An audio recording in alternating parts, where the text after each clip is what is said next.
Decíamos, la balanza de transacciones corrientes, que sería una de las grandes partes del balance de pagos, tenemos por un lado el movimiento de bienes, importación e importaciones de bienes, que también se agrupa en lo que se llama la balanza comercial. Tenemos las exportaciones e importaciones de servicios reales, es decir, aquellos que están vinculados, prestación de servicios, vinculados ya sea transporte de personas o de mercadería, por ejemplo, servicios de transporte, turismo, comunicación, financiero, etcétera, que se presta cuando hay transacciones internacionales, servicios reales, y el movimiento de capitales o la contrapartida, mejor dicho, de las rentas de esos movimientos de capitales, que son la balanza de servicios financieros, cuando se pagan intereses o se cobran o se pagan utilidades. Eh, Acá nosotros, cuando hablamos de exportaciones e importaciones de servicios reales, estamos diciendo esos servicios que se prestan, ya sea de transporte, comunicación, seguro, financieros, para transacciones y para movimientos internacionales de personas y de bienes, lo presta alguna empresa. Si la empresa que lo presta es una empresa extranjera, para el país significa que tiene que pagar en divisas ese servicio y por lo tanto significa una importación de ese servicio.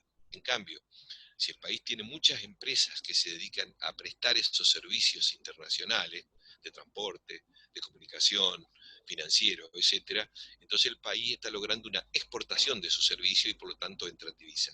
Lamentablemente, en el caso de la Argentina, y fundamental, después, como yo les decía, del aluvión neoliberal, primero la última dictadura y fundamentalmente la década del 90 del siglo pasado, se perdieron muchas empresas que inclusive muchas eran del Estado, que prestaban esos servicios de transporte, de seguro, etcétera. Entonces, hoy predominan fundamentalmente los servicios prestados por empresas extranjeras. Por lo tanto, es mucho más lo que pagamos de importación por los servicios reales que lo que cobramos de exportación.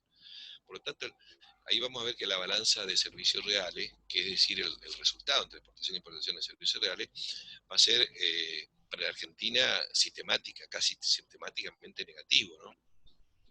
¿Qué quiere decir esto? Que va a implicar más salida de divisas que el ingreso. Y el tercer gran componente de la cuenta corriente o transacciones corrientes, que es exactamente lo mismo, de balanza de pagos de esta primera parte, son la contrapartida del movimiento de capitales. Es decir, que si ingresan inversiones directas al país, esas inversiones vienen empresas ya sea a instalar para poner una filial acá, una sucursal, o van a comprar una empresa nacional y van a producir acá, y producen e invierten con qué objetivo. Estamos en el sistema capitalista, para ganar, pero las ganancias que obtienen las empresas extranjeras del país son ganancias que se las van a llevar a su país de origen. Entonces eso va a originar todas las radicaciones de empresas, el ingreso, lo que se llama de capital, se llama inversiones directas, de capital del exterior a la Argentina, inversiones directas, va a generar como contrapartida la remesa de utilidades. Y esa remesa de utilidades significa salida de divisas. Salida de divisas. Al revés, si es una empresa argentina que ha invertido en el exterior y la ha registrado, ¿no es cierto?, la ha invertido legalmente, cuando gana esa empresa en el exterior va a traer sus ganancias al país, serían un ingreso de utilidades. Obviamente que en el balance de utilidades, siempre en el caso de la Argentina, va a ser muy superior la salida o la remesa de utilidades y de beneficios, de ganancias de empresas, que el ingreso. Entonces vamos a tener un saldo negativo también. Van a salir más divisas que la que entran. Y en el caso de los intereses sería la contrapartida de los préstamos, ya sea préstamos que se realizan en el exterior o préstamos que se toman del exterior. También en este caso lo que predominan históricamente en la Argentina son los préstamos que se toman del exterior, que se reciben. Y por lo tanto, mientras ese préstamo no se cancele, hay que pagar intereses. Entonces acá lo que se reflejan son los intereses que se van pagando o que se van cobrando, si fuera al revés, ¿no es cierto? Y en el caso concreto de la Argentina, el saldo de la cuenta de intereses, entre intereses pagados y cobrados, siempre va a ser negativo, es decir, es mucho más lo que se van de divisa por estos conceptos que por lo que ingresan. Y esto se llama también rentas provenientes de inversión o el llamado balanza de servicios financieros. Ustedes lo van a ver de alguna de las dos formas. También hay un rubro que se llama transferencias unilaterales, cuando se dan operaciones del tipo de que alguien está, un extranjero que está viviendo acá y está trabajando y remite parte su sueldo, por ejemplo, a su familia que está en el exterior, por ejemplo, o al revés, o subsidios que se reciben. En realidad, transferencias unilaterales no tiene un peso tan importante como el resto de los rubros que nosotros hemos visto. Ahora, si ustedes ven el panorama global en cuanto a la balanza comercial, la balanza de servicios reales y la balanza de servicios financieros, en la Argentina esto es muy fluctuante, no es que cada año es igual, pero lo que se observa es que la balanza de servicios reales es sistemáticamente negativa. La balanza de servicios financieros es sistemáticamente negativa. Y la balanza comercial depende de la coyuntura, puede ser positiva o negativa. Lo que nosotros vamos a ver que el país necesita, como estas otras dos balanzas siempre son negativas, por lo menos en el mediano plazo necesita tener un saldo positivo de la balanza comercial, porque si no, es la única forma que tiene de tener divisas genuinas para cubrir el déficit de los servicios reales y el déficit de los servicios financieros.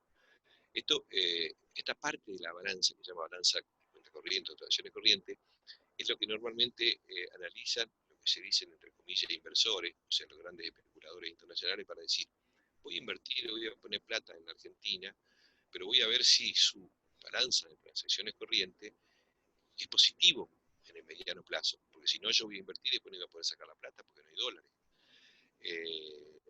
En realidad, ese tipo de operaciones, si bien es cierto que se fijan lo que se llama el riesgo potencial que puede tener ese país, yo digo siempre que el riesgo es para el país, porque normalmente esos capitales vienen, pero vienen y se salen multiplicados, y lo que hacen es generar una pérdida permanente de riqueza, tanto material, porque se llevan muchos bienes y servicios, como también pérdida de riqueza financiera. Esto es un poco la primera parte del esquema. Antes de pasar a la segunda, no sé si Rubito quería, como siempre, hacer su comentario. No se escucha, no sé si tenés un poco para fijar y para que les quede claro, vamos a la primera subcuenta dentro de la cuenta o de la balanza comercial. Cuando hablamos de exportaciones o importaciones, exportamos bienes, exporto trigo por 100 millones, importo televisores por 50 millones. Vamos a dar un ejemplo muy simple para que se entienda cómo se conforma este balance parcial. Entonces, si yo tengo exportaciones, estamos hablando siempre, como me enseñaba, me acuerdo el profesor Badaraco, en macroeconomía, en la Facultad de Ciencias Económicas, estamos hablando de déficit o superávit en términos monetarios, porque si yo exporto 10.000 millones de nueces, ¿sí?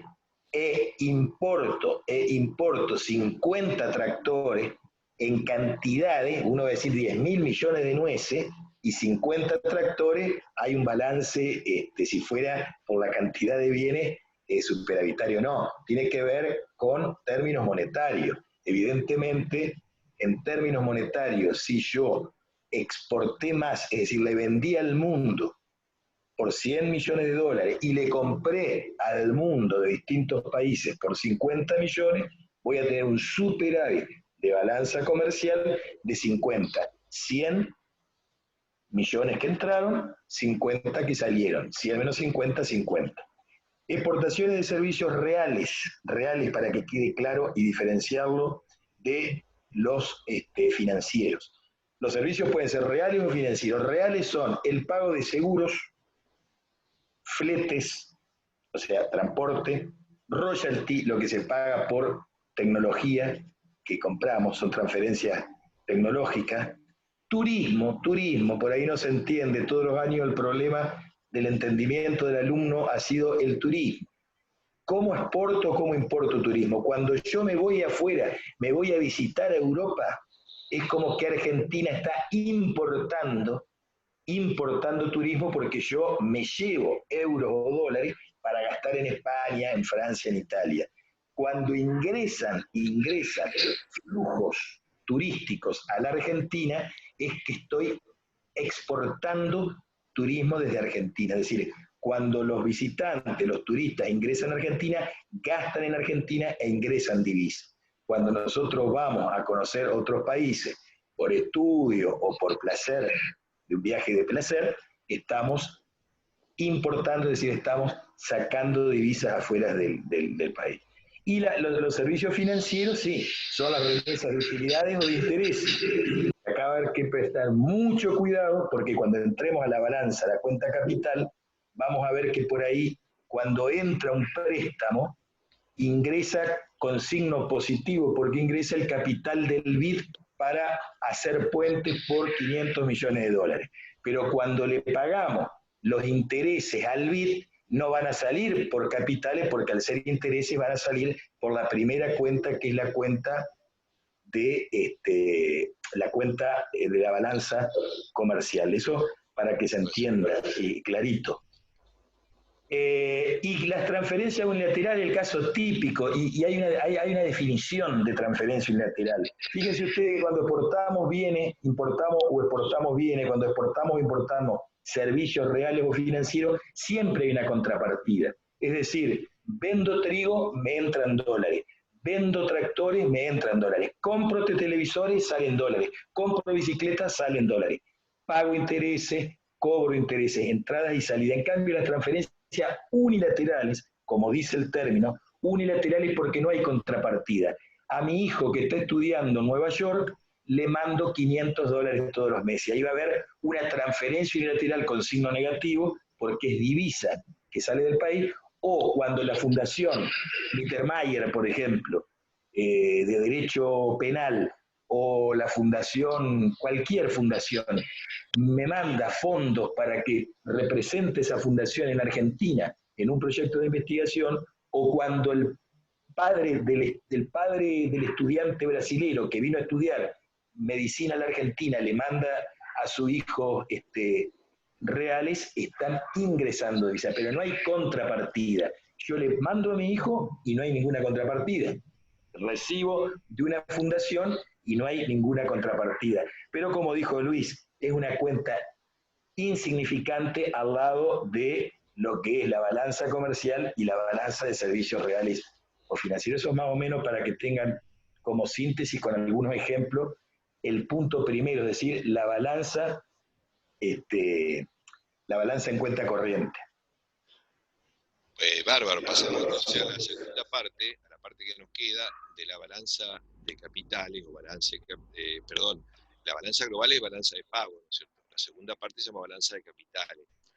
En este caso nosotros lo que vamos a ver que se registra en esta parte del balance de pago son los movimientos de capitales, que son lo que habíamos dicho ya, cuando ingresa capitales porque hay una inversión directa, porque hay una empresa que viene a radicarse acá, porque tendría una sucursal, o sale una empresa que al exterior, y el movimiento de préstamo, cuando se otorga un crédito del país al resto o del resto del mundo al país. Entonces eso se va a reflejar en lo que se llama las inversiones directas y en cartera, que sería esto de empresas que van a radicarse con una filial o una sucursal en otro país, o vienen de otro país acá, y que nosotros lo consideramos junto con los créditos a corto y largo plazo como capitales autónomos, es decir, que tienen un movimiento que no está vinculado al resultado del balance de pago. Entonces pueden venir empresas por cualquier, obviamente si vienen a ganar plata, si salen en la Argentina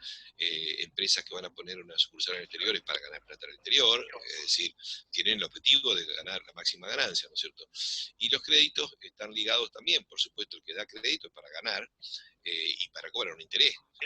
Puede ser con fines comerciales o financieros y que pueden ser a corto o a largo plazo, pero un crédito que no está ligado a una necesidad de compensar la balanza de pagos, sino porque se otorga por otra necesidad.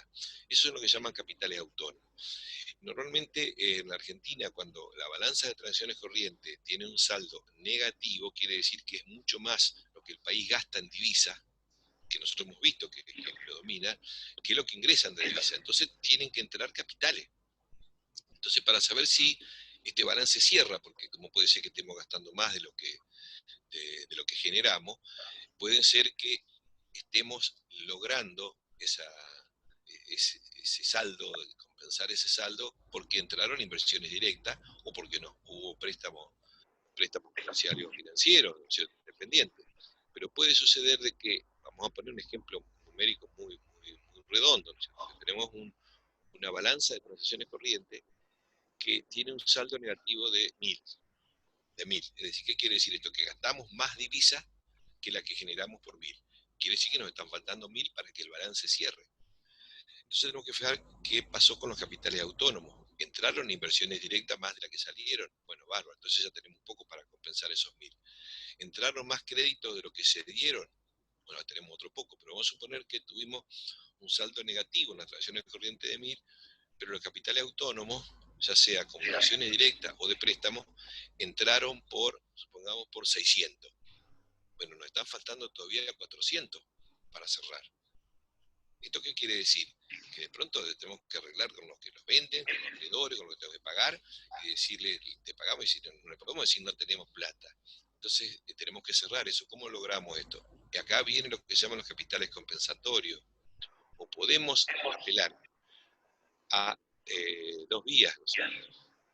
Por ejemplo, si no tenemos divisas generadas en ese año, podemos haber tenido divisas acumuladas, lo que se llaman las reservas que tiene el país en el Banco Central.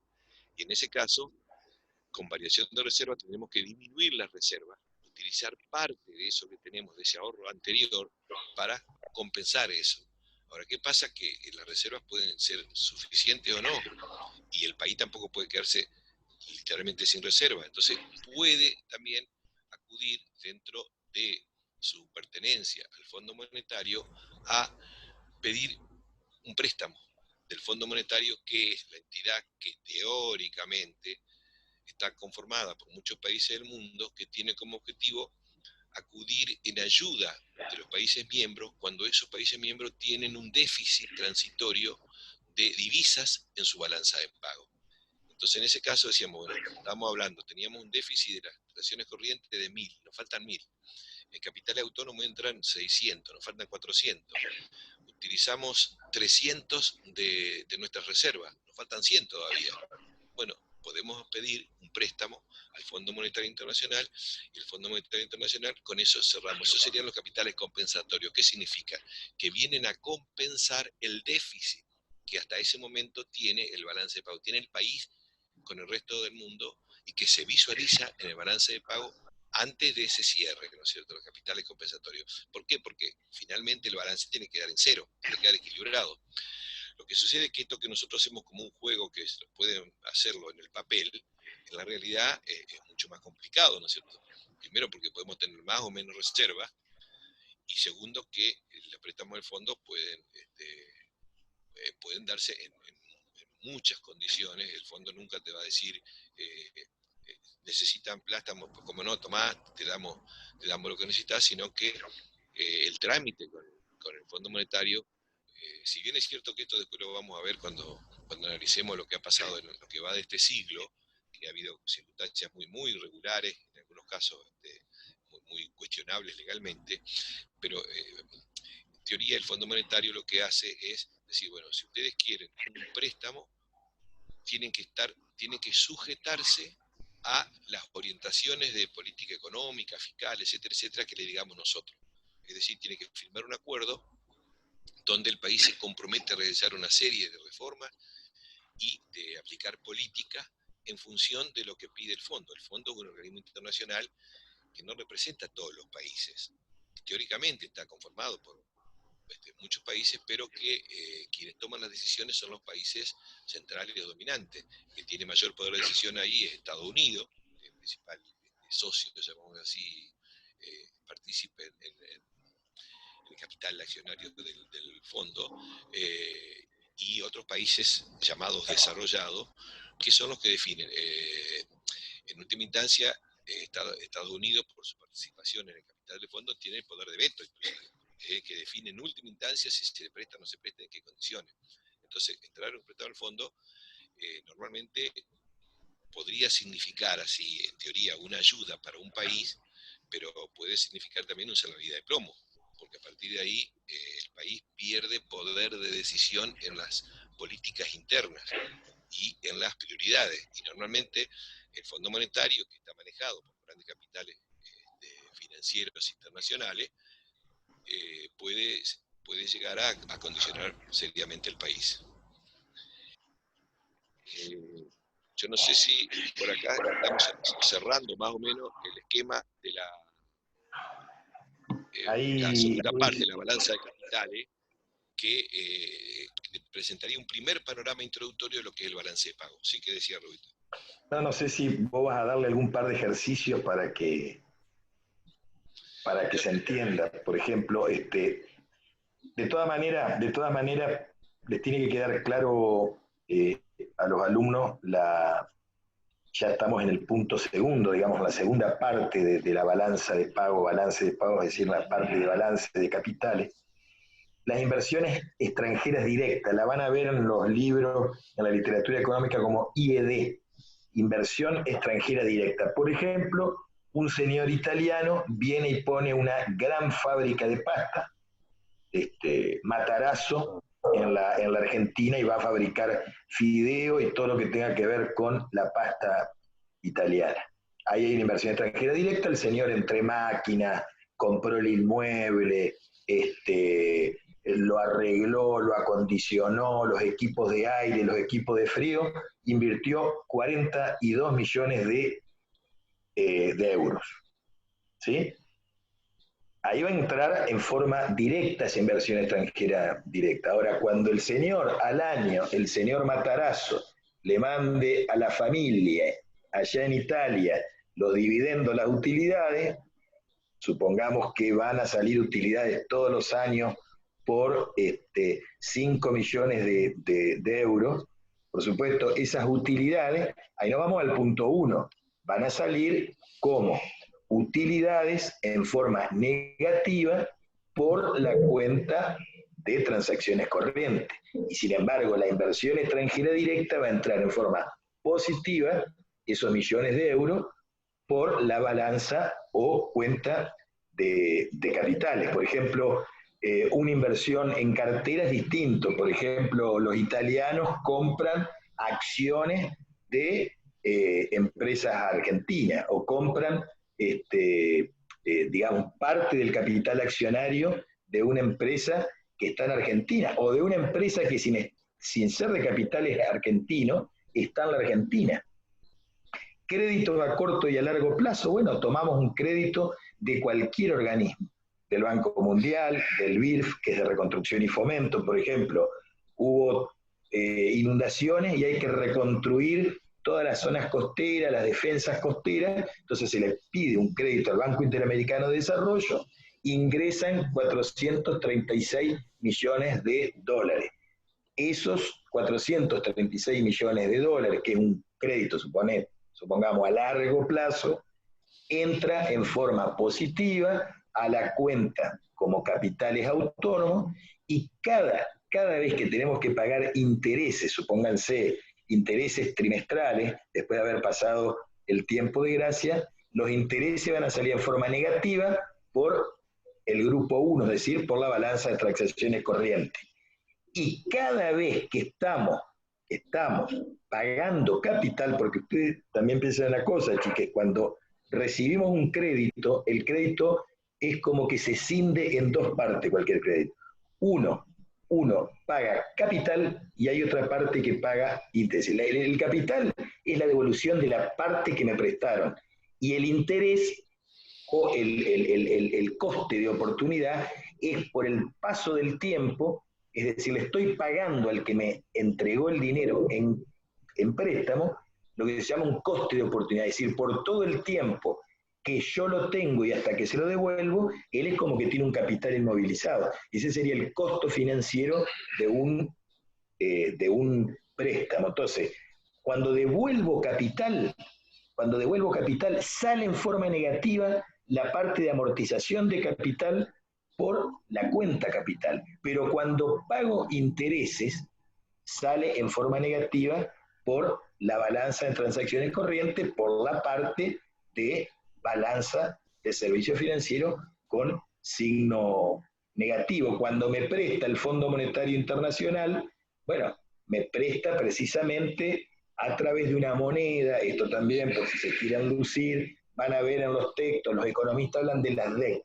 o los DEC. Los DEC son los derechos especiales de giro, es decir, es la moneda que creó el Fondo Monetario Internacional. Entonces, los DEC, los derechos especiales de giro, en dólares representan tanta cantidad. Entonces, a mí me faltaron, en el ejemplo de Luis, 100 millones para llevar al equilibrio de la balanza, es decir, para que quede en cero, quede compensado el déficit. Me faltaron 100 millones de dólares, los 100 millones de dólares me los presta mi socio mayor, que es el Fondo Monetario Internacional, con condicionalidades, por supuesto, y entonces van a ingresar en forma positiva por 100 millones de dólares dentro de la balanza en transacciones corrientes por el lado de capitales compensatorios. Cuando devuelvo parte del capital que me prestaron, sale con signo negativo como capital compensatorio, pero la parte de interés que se llama servicio de la deuda, que es el pago de interés,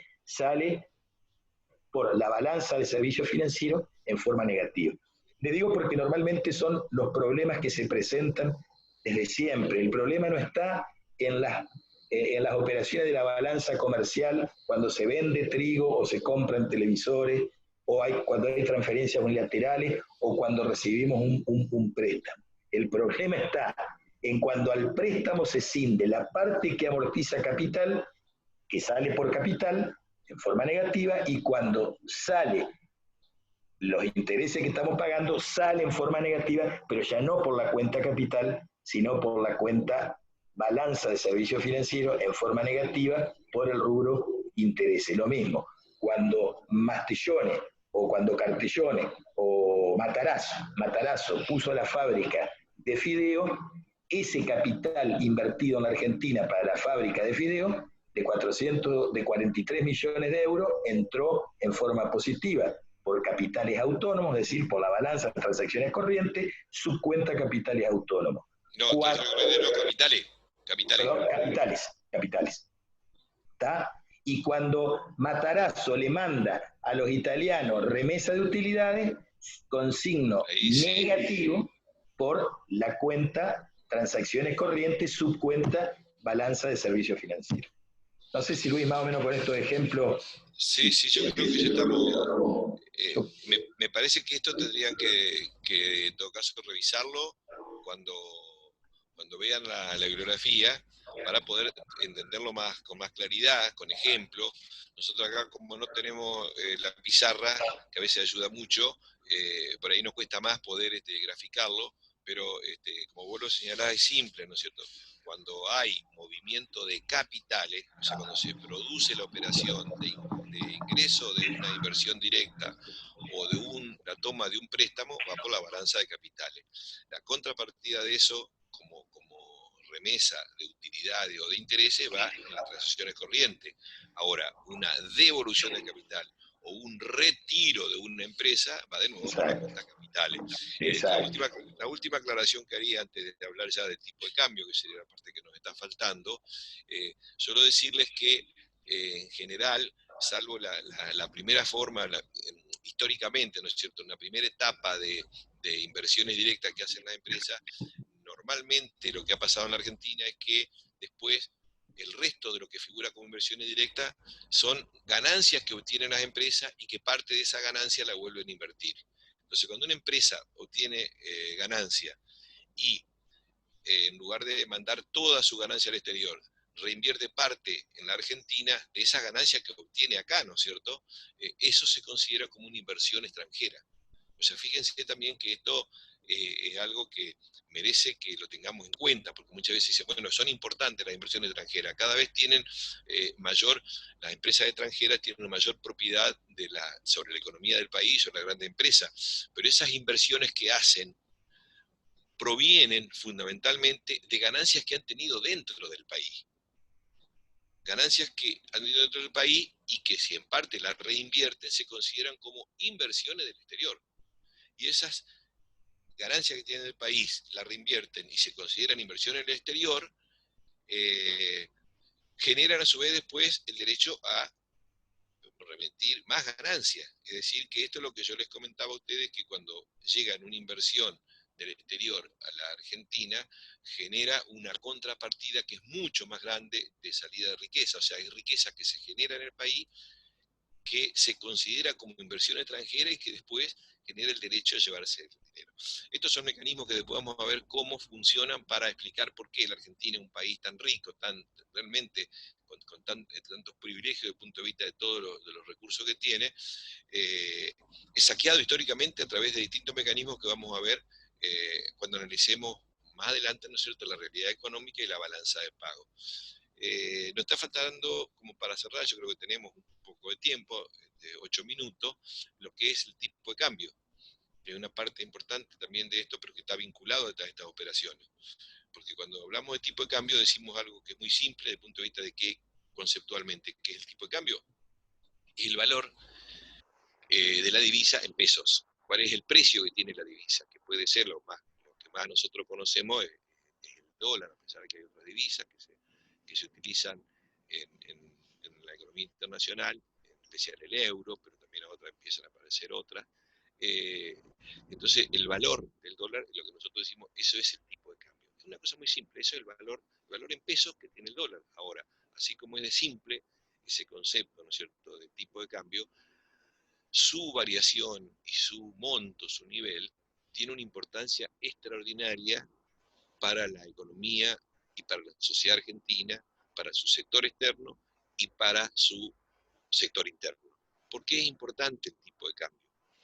Porque así como todas las transacciones que nosotros hacemos, las hacemos con el exterior, ¿no es cierto?, las hacemos con la divisa, no es una cuestión menor saber cuál es el valor que tiene la divisa.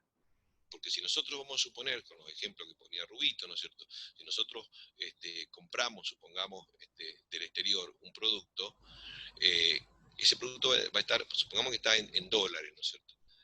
Tenemos una importación de maquinaria por 100 millones de dólares.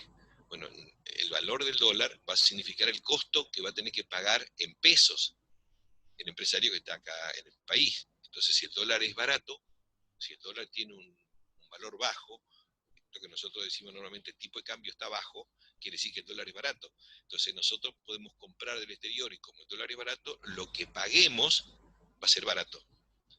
Al revés, ¿no es cierto? Si de pronto el dólar sube, como empieza a subir en los últimos tiempos en la Argentina, como ha venido subiendo desde 2018 en adelante, subiendo abruptamente, ¿no es cierto? El dólar es caro, eso se dice que hay un tipo de cambio alto. Cuanto más sube el valor del dólar, todo lo que compramos de afuera aumenta en esa misma proporción. Es decir, que empieza a ser caro. Entonces, fíjese usted la importancia que tiene para, no solamente para las exportaciones y las importaciones, sino también para el poder adquisitivo del que compra o vende dentro del país, el valor del dólar, o sea, el nivel del tipo de cambio. Para un exportador, ¿qué conviene? Y bueno, si un exportador, si va a vender y el valor siempre vende al exterior, va a vender en dólares, pero cuando llega el dólar acá va a cobrar en pesos el equivalente. Entonces, ¿qué pasa si vende? Vamos a poner un ejemplo concreto, ¿no es cierto? Se exporta por valor de 10 millones de dólares, se exporta soja por valor de 10 millones de dólares. Si el dólar está, supongamos, cuando estaba a 40, entonces va a tener un valor, sería 10 millones por 40 serían 400 millones de pesos. Ahora, si el dólar está a 80, exporta lo mismo, cobra lo mismo en dólares, pero cuando lo va a cambiar acá, va a tener el doble en pesos. Entonces, fíjense ustedes cómo el nivel del tipo de cambio va a incidir tanto para el que exporta como para el que importa. Para el que exporta, ¿qué es lo que va a buscar? Que el valor del dólar sea lo más alto posible. Por eso siempre va a haber presión. Presión se dice reclamos y buscar hablar con el gobierno, con los que toman las decisiones, para que el valor del dólar se suba desde parte de quién, de los exportadores, fundamentalmente el sector primario, el sector agropecuario, porque cuando más sube el dólar, más suben sus ingresos. Pero, ¿cuál es la contrapartida? ¿Cómo es mágicamente? Si el dólar es más caro, mágicamente uno exporta lo mismo y cobra más en pesos. Claro, pero eso lo paga alguien. ¿Y lo paga quién? El que tiene que cubrir cuando ese dólar después tenemos que utilizarlo para comprar. Entonces, todo lo que significa un dólar más caro va a significar más caro comprar de afuera. Entonces, ¿eso qué incidencia va a tener? Y va a salir más caro la compra afuera y se va a encarecer en el mercado interno esos productos, que pueden ser bienes de consumo, pueden ser insumos para la industria, y la industria a su vez va a tener costos mayores y va a tener precios mayores. Entonces, fíjense cómo un tipo de cambio alto, o dicho en otros términos, un dólar caro, va a significar para los exportadores un beneficio extraordinario, pero para el conjunto de los consumidores va a salir un costo muy doloroso, pues se va a encarecer todo.